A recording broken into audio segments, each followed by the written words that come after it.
still remember the day of our wedding. The heavy rain, mixed up schedules, and all the little stupid things. But those were the things that brought us joy and happiness.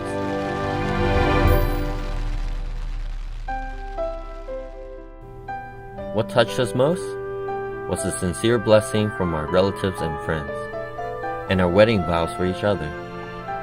That was the day where it kept raining grace and countless blessings.